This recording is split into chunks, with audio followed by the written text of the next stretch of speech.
Now, I think the reason why I was okay with going farther away is because I didn't know anything about houses anyway. Everyone, I think, has this like thing, oh, I gotta touch it, I gotta see it, I gotta like put my eyes on it. I'm not a construction guy. I'm a very numbers driven guy. If you told me to hang a shelf straight, I couldn't do it. I do know how to connect people who know what's going on. And that's where I think my skill set lies. I'm able to connect people. I'm very good with the relationships there. I can get 5, 6 guys out to the property for free to look at this and help me analyze this property. So I know I'm going to make a good decision. What if I told you it was possible to invest in real estate outside of the cities or regions that you live in? What if there was a way to establish processes and systems to buy real estate without having to regularly leave your home or office?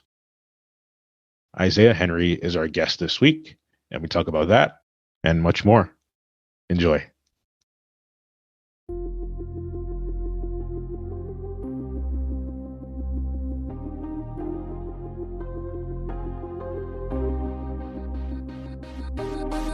You're listening to the Black Wealth Effect podcast, where we're all about inspiring the next generation of Black Canadian real estate investors to succeed financially.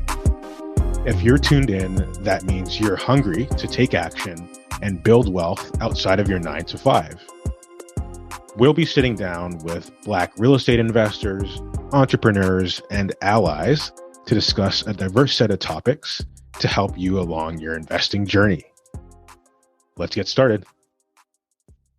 You're tuned in to another episode of the Black Wealth Effect podcast. Our guest this week is Isaiah Henry. Isaiah, how are you doing?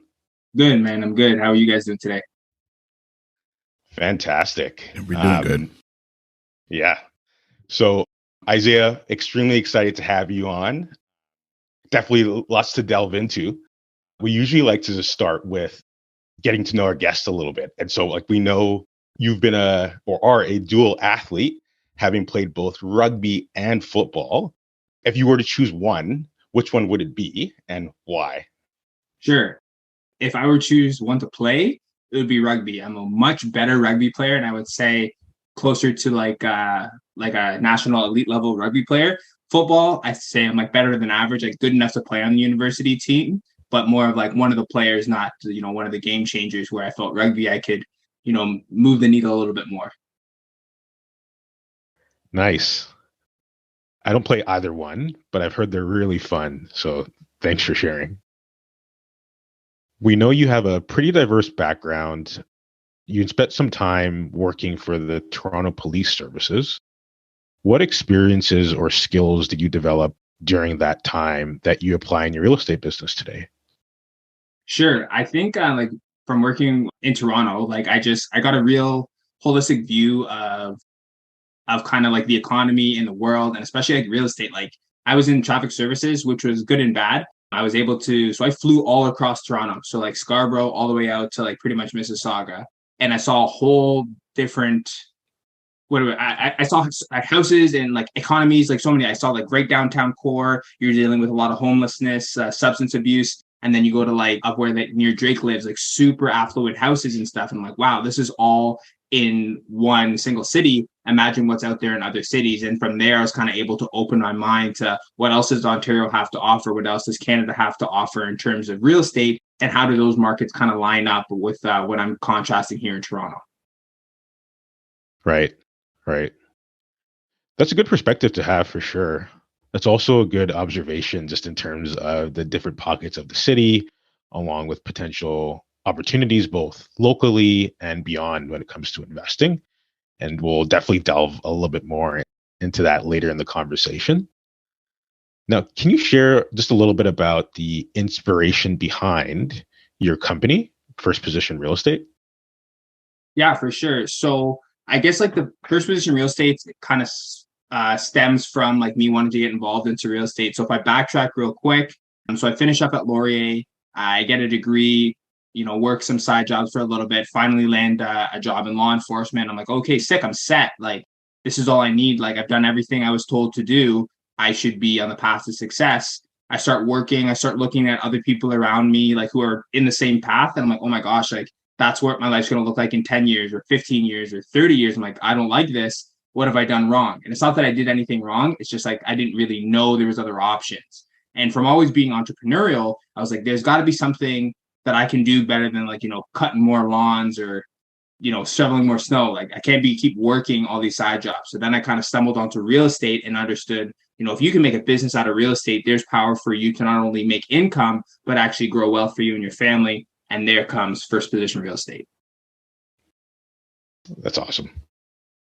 Yeah, that's awesome. That's a really good story that you share there with us. We know that you're very passionate about giving back to the community and supporting others, building generational wealth. Can you talk about some of the ways that you do this?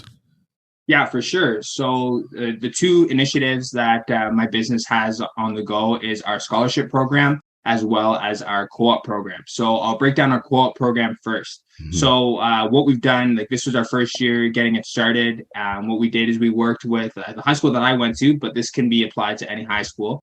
And I like high school age because they still have like their doors are like more wide open. Like when you go to university, you've kind of chosen a field of study, but I feel like in high school, like you can see so much going for you. So I'm like, yeah, I wanted to target them.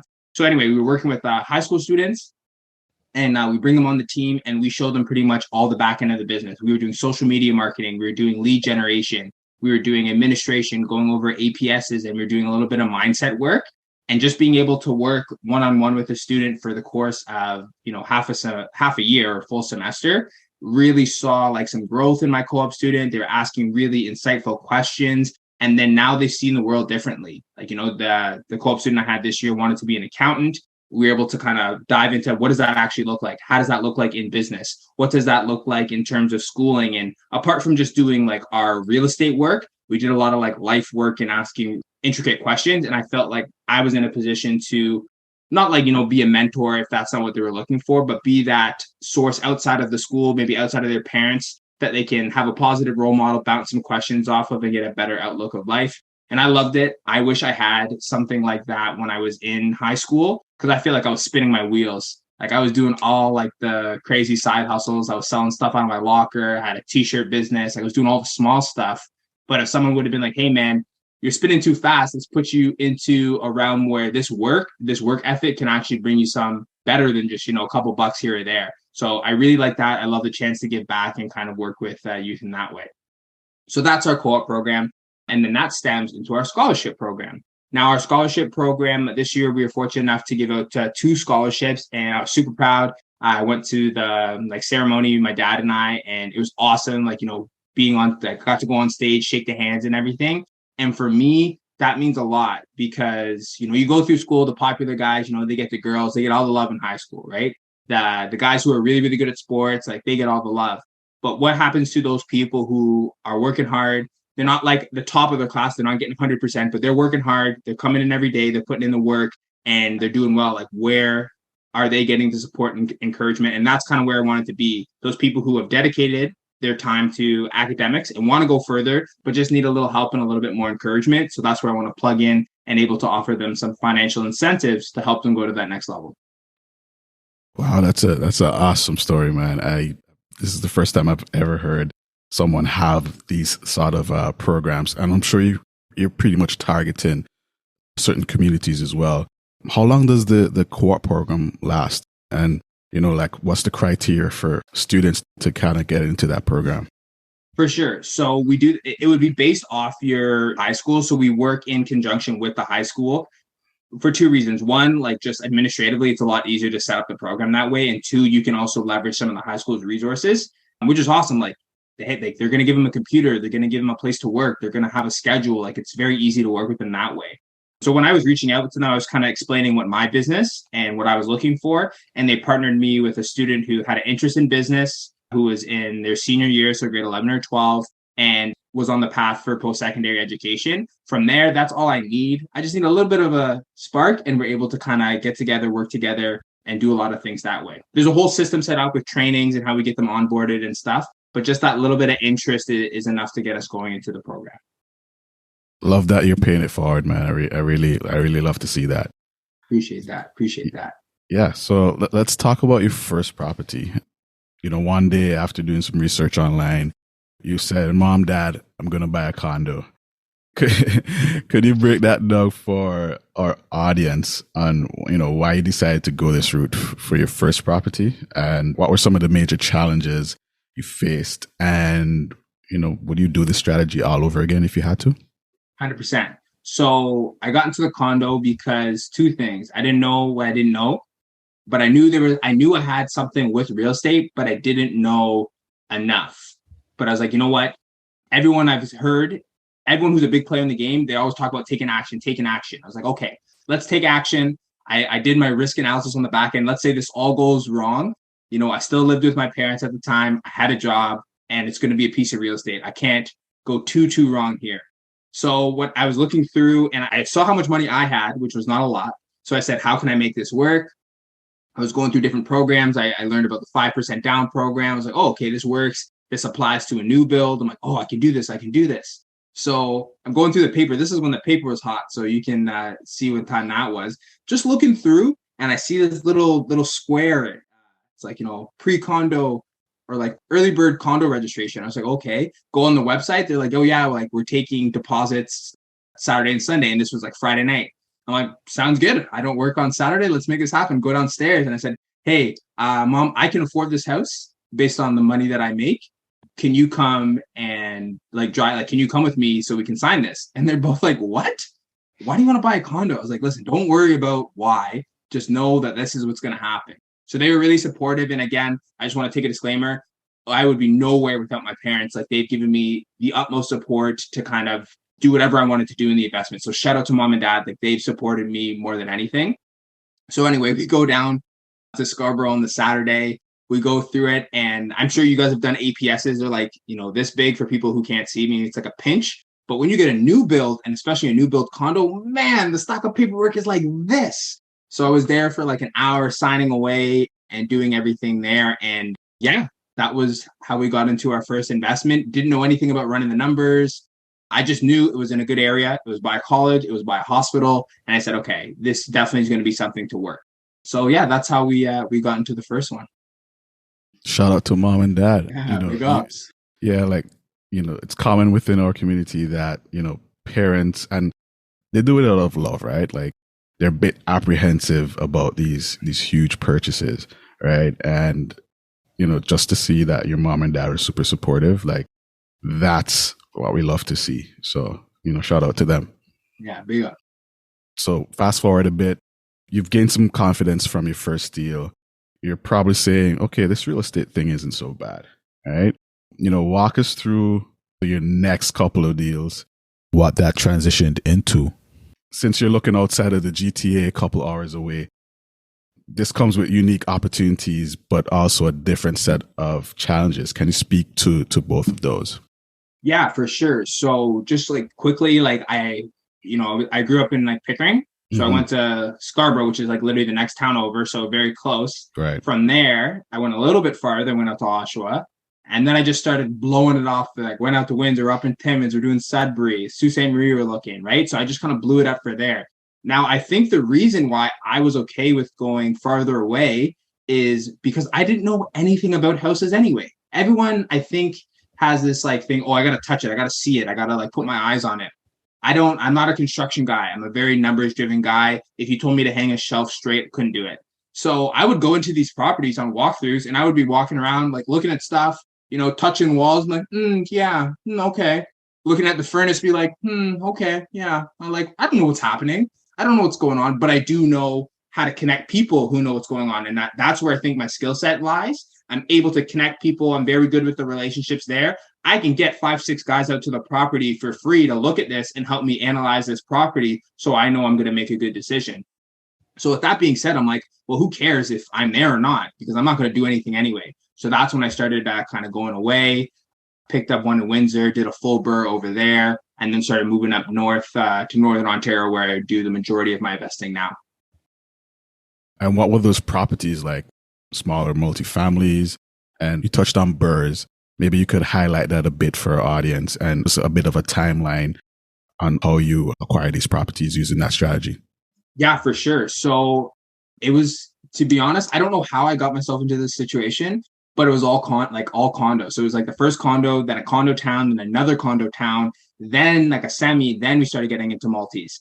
So it took me a little bit to get into multis, but nonetheless, like I'm still running my numbers and they were working. So I think the reason why I was able to do it is because I went to the farther away markets a little faster where single families still work. Don't get me wrong. I understand the power of multi-family investing, and I would encourage a lot of others to do it. Just the way it happened, like the off-market deals were falling into my lap as singles. So I was like, hey, let's take them. So one deal I'd love to highlight is the one in Windsor. So I was looking for properties, and this just happens because I always open my mouth about real estate. So we're talking, and I think we're at lunch at work. So I think I'm at the police college at this time. So just talking, and a colleague's like, oh, like I have a property in Windsor. I'm like, oh, okay. I'm like, what are you doing with it? She's like, oh, I don't know. Like I have a tenant in there. And, me and my boyfriend were moving out to Whitby. We just bought like an $800,000 house. I don't know if I can afford both. So I just threw it out there. I'm like, oh, I'll buy it. And she's like, really? I was like, yeah, I'll buy it. Sure. No idea what the price, no idea what it was, but whatever. Let's put it out there and see what happens. She's like, okay, do you want to come down next weekend? I said, sounds good. So, got in a car, drove down. I've only seen that property once in person. Drove down, looked at it, rough shape. Like it was the tenant was treating it super poorly. Tenant was behind like 2 months. So I ended up doing like a cash for keys situation. But just the way I negotiated it, it was like cash for keys based on certain renovations being completed. Like he had to there was like holes in different walls and like the door was off the hinges. I said, hey, you got to put the stuff back. So at the end of the time, like I was ready to pay him, but he did nothing. I said, hey man, I can't pay you any of this. He's like, okay, well, why don't I just pay you and then, we can leave. And I said, yeah, that works. So instead of me paying the tenant, he ended up paying me. And I walked out with the keys and I said, this can't be it. This can't be how it works. But so that was a good sign.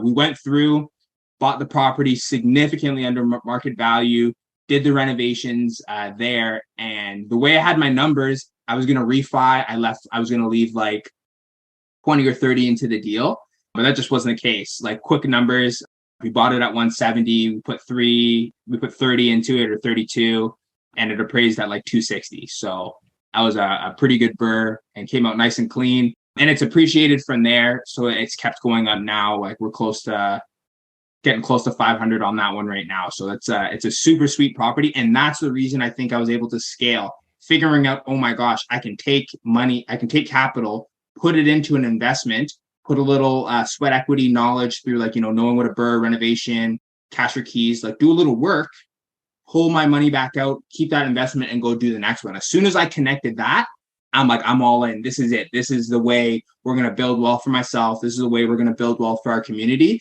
And then I just got on it. So that's when I started talking about it with everyone. And that's when I kind of blew up as a real estate investor.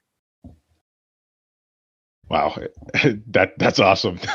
It definitely sounds like you learned a ton like just going through the process, as you said, like not really knowing like the ins and outs of the strategy or like what to expect with that specific purchase at the beginning, but really just sticking to your numbers, sticking to your guns and getting it done.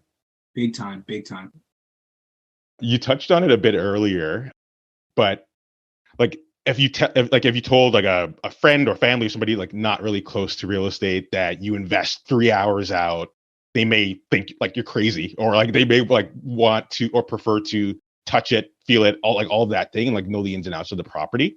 Can you share just a little bit more around like some of the systems that you have in place, or like whether they're tools that you leverage to actually invest long distance? Yeah, for sure. So like we talked about the Windsor property for the BRRRR, but let's go up to Timmins because that's kind of where I do a lot of my damage right now and where we're really growing. So like how like you put the team together up there. So a lot of people spend time like, oh, how am I going to finance this? How am I going to, run this, How am I going to find the next deal? I said, okay, well, what if you took that same effort and worked on building relationships? I literally pick up this phone and like, if you look at I looked at my call log for last month, like I made over 600 calls last month, just like connecting with people. And that's the stuff where I think people don't see. Like I'm just making calls, not always to like get business or relationships, but just like to build people. Like I've never been to Timmins, but people know my name. Like realtors know my name, some contractors know my name. Like like people know what's going on in there, which is important. So when I'm going to a new city, before really trying to like find all these deals and grow this empire, you really want to build those relationships. So I was really fortunate. I connected with an amazing realtor. Shout out to Jessica. She's taking care of me like the whole time, like acclimated me to the city, connected me with different contractors.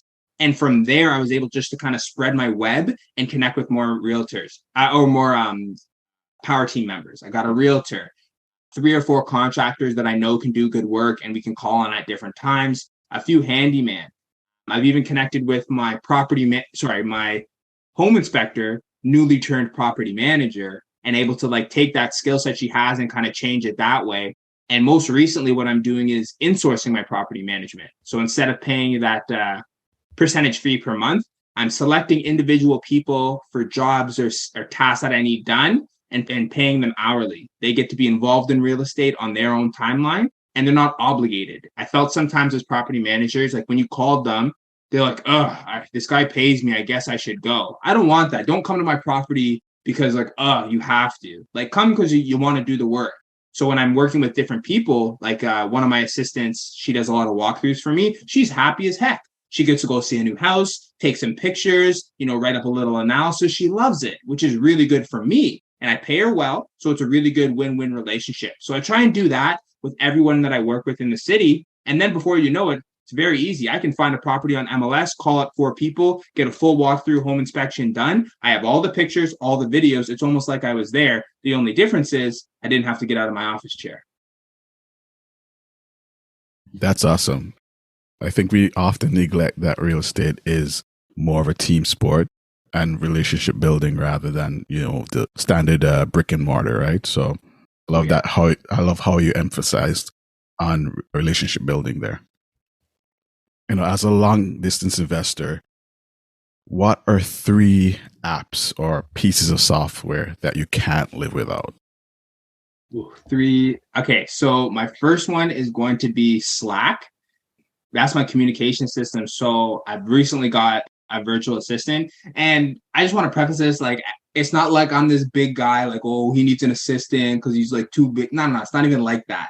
Like the kind of stuff I put out on social, I do not have a creative bone in my body to be able to do that. But I understand that there's people out there who can. So working with those people and kind of like, letting them buy into what we're doing as a business really helps. So I've been super blown away by the stuff my social has been able to do. Shout out to all my VAs doing their stuff. So Slack is great because you can communicate on different channels. I had my co-op student on there. I have my virtual assistant on there. I have my accountant, and I can bring people in for different projects. So let's say we're working something simple, like we had to repair a window. So I just started a Slack channel. You add 3 email addresses and we can just type back and forth right in the channel, see what's happening, keep up to date, but it's not going to clutter up my texts. It's not going to clutter up my emails. It's all right there and it's a separate system. You can attach documents. People can update. It connects with Google Drive. It's just a beautiful system. And the best part is free. You can also upgrade it. You can get upgraded features. But for what I'm doing in my business right now, it's working amazing. So Slack is one of the big ones that I would recommend everybody get there. The next piece of software that I could not live without is Google Suite. And that's a whole course of Google products. So like Gmail, Google Drive, Docs, Sheets, that whole thing. The way I like it is because it can integrate over any system. So whether you have a Mac, you have an Android, you're on a Samsung or an iPhone, you can always use Google. Whereas like iCloud, you're kind of stuck. And some other systems are more Android based. I can type up a document, share it with 3 people. Everyone can look at it the next minute. I'm at the grocery store, something's happening. I can take the document, edit it real quick, put a quick reply and say, hey, it's all fixed up. And boom, that's going out. They download it as a PDF and we're moving nice and swimmingly there.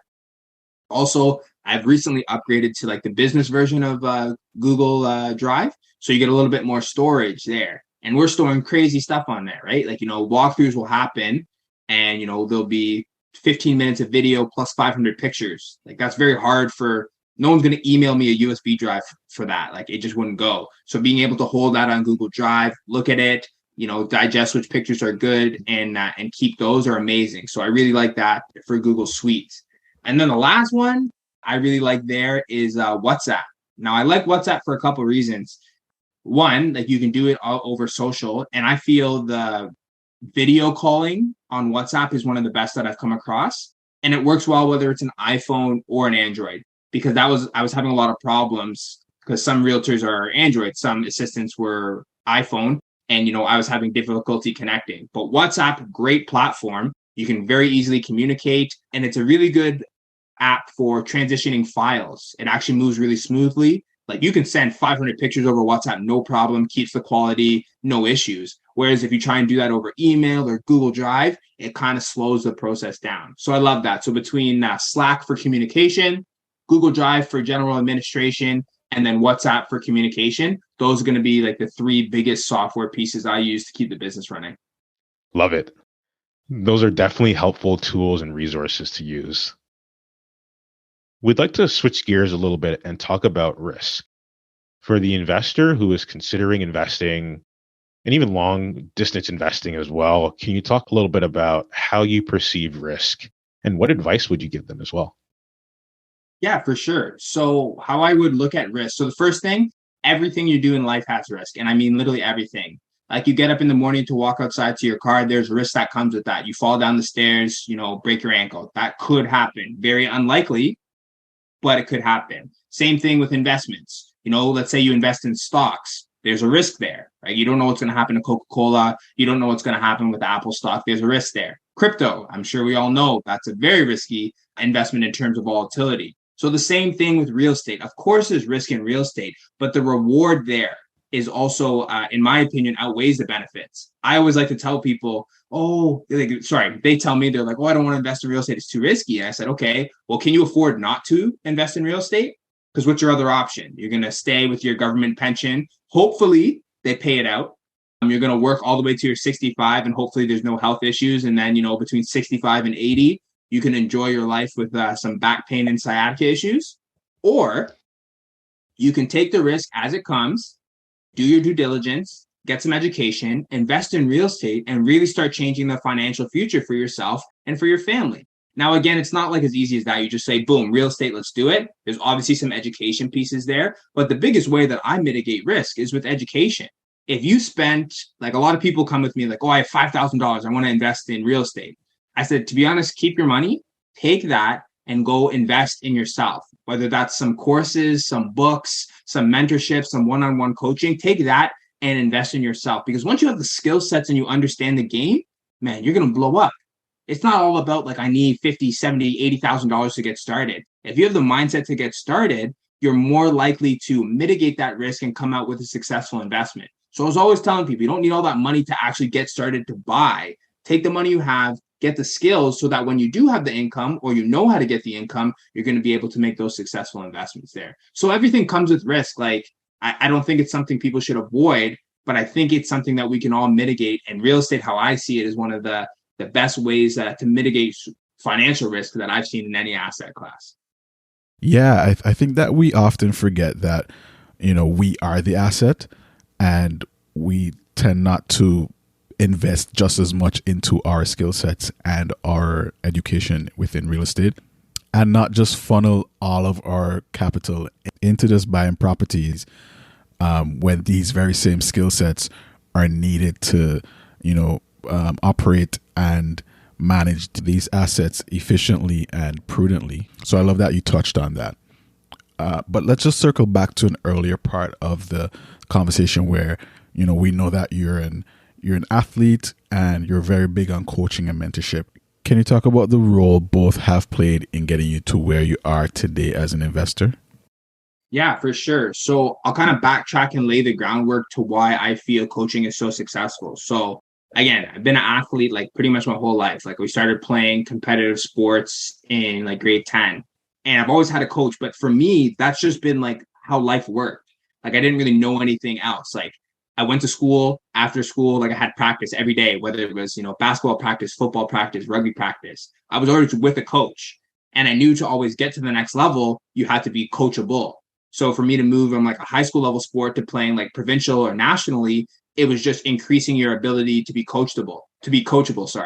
So now you're putting in extra time, you're doing extra work, but you're doing what you're instructed to do. There's no way I would have been as good a rugby player just kicking around a rugby ball in the field by myself. It's the people who took that extra time, invested their resources. At the time I was in high school, so all I had was time. I didn't have money, but you're spending that resource you have, which is time, to be coachable. Because when I came out of high school, like I was a dominant rugby player. I was doing stuff on the field that made me look like I should be playing with the All Blacks. But that's the kind of level you get to when you invest in coaching. So let's turn this to real estate now. My first couple properties, floundering. Don't know what I'm doing, just kind of putting stuff together. But once I was able to take that knowledge and say, you know what, the way for me to scale is to do what others have done before me and rely on being coachable. So I connected with a mentor and I've been able to work, scale, and grow. And now my business, not only is it growing with the buy and holds, but we have other avenues now. We have like a scholarship program. We have the co-op program. We have a private lending program that's taking off. We have some in-person real estate events. Like we have so much going on, and there's no way I would have been able to see this without the help of a coach or some mentors in the space. So shout out to them and keep going. And that's the one thing.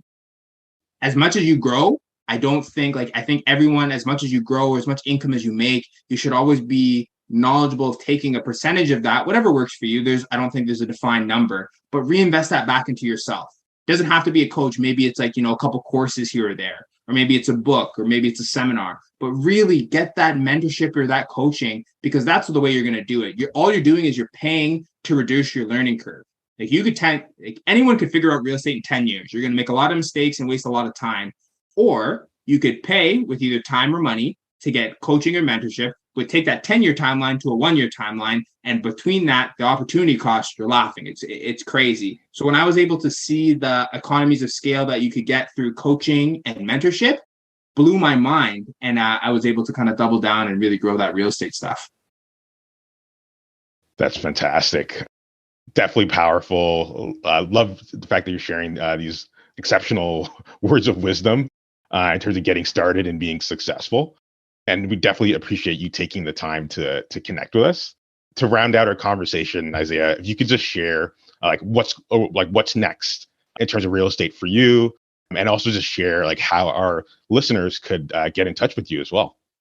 Yeah, for sure. So what we have going on, actually coming up on September 25th, we have our in-person real estate event. It's the Rookie Real Estate Investment Workshop. It's going to be a great event. I've actually partnered with 3 other professionals in the space. We have Ashton Lambert from Lambert Mortgages. We have Gary Hibbert from Smart Home Choice. And we have Wade Scotland from Canadian House Buyer. It's going to be a great event. We're going to talk about the basic fundamentals of real estate, getting started, some hands-on experience. We'll do some hands-on, running through numbers, doing some market analysis stuff, some giveaways, some prizes.